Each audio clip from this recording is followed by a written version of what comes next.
காலையிலேயே 4:30க்கெல்லாம் எழுந்திரிச்சிட்டேன். எழுந்ததுனே பச்சை தண்ணியில் முகம் கழுவினோன்னா தூக்கம் நல்லா கழிஞ்சிரும்.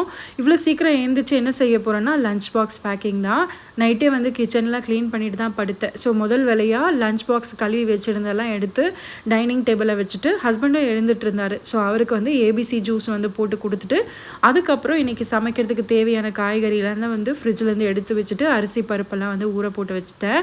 இன்றைக்கி பிரேக்ஃபாஸ்ட்டுக்கு இட்லியும் ப்ளெயின் சாம்பாரும், லஞ்சுக்கு வந்து பார்த்திங்கன்னா ரைஸ், எண்ணெய் கத்திரிக்காய் குழம்பு, காலிஃப்ளவர், பட்டாணி, அதுக்கப்புறம் உருளைக்கிழங்கு போட்டு வந்து பொரியலும், ப்ரோட்டீனுக்காக எக்கு வந்து செஞ்சிட்ருந்தேன்.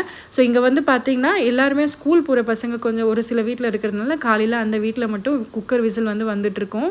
ஸோ இட்லி மாவு நேற்று தான் அரைச்சிருந்தேன். ஸோ அதனால் தனுஜுக்கும் லஞ்ச் பாக்ஸுக்குமே வந்து மினி பொடி இட்லி தான் வந்து செஞ்சு கொடுத்துருந்தேன். ஸோ பொடி இட்லின்னா அவனுக்கு ரொம்ப பிடிக்கணுனால பொடி கொஞ்சம் தாராளமாகவே வந்து போட்டு செஞ்சு கொடுத்து அனுப்பிச்சிருவேன். அதே மாதிரி பார்த்திங்கன்னா எங்கள் வீட்டில் சாம்பாருக்கு ஃபேன் 3 பேருமே. அதனால் ஹஸ்பண்ட் வந்து தம்ஸ் அப் காமிச்சிட்டு இருந்தார். வெற்றிகரமாக 3 வேளைக்கு தேவையான சாம்பார் வந்து செஞ்சுட்டோமான்னு சொல்லிட்டு. ஏன்னா சாம்பார்னால் எங்களோட பிளேட்டில் பார்த்திங்கன்னா இட்லியை விட சாம்பார் தான் வந்து நிறைய இருக்கும். ஸோ அந்தளவுக்கு விரும்பி சாப்பிடுவோம். தனுஜுக்குமே சாம்பார் ரொம்ப பிடிக்கும்னால நிறைய செஞ்சு வச்சுடுவேன். கையோட பொரியலும் செஞ்சு வச்சுட்டு தனுஜுக்கு சாப்பிட்றதுக்கு போட்டு கொடுத்துட்டு பொடி இட்லியெல்லாம் செஞ்சு வச்சுட்டு லாஸ்ட்டாக வந்து பார்த்திங்கன்னா எல்லாம் பேக் பண்ணி கொடுத்து அனுப்புறதுக்கு கரெக்டாக 7 இருக்கும். மார்னிங் இன்னதான் சீக்கிரமாக எழுந்திரிச்சாலுமே ஹரிபரியில் செய்கிற மாதிரி தான் இருக்கும். டைம் போகிறதே தெரியாது, அவ்வளோ ஃபாஸ்ட்டாக போகும். லஞ்ச் பாக்ஸ் பேக் பண்ணி எடுத்துகிட்டு போய் கொடுத்துட்டு தனுஜுக்கு ஹஸ்பண்ட்க்கு வந்து பேக் பண்ணி கொடுத்துட்டேன். நீங்கள் இன்றைக்கி என்ன லஞ்ச் பேக் பண்ணிங்கன்னு சொல்லிட்டு கண்டிப்பாக ஷேர் பண்ணுங்கள் ஃப்ரெண்ட்ஸ்.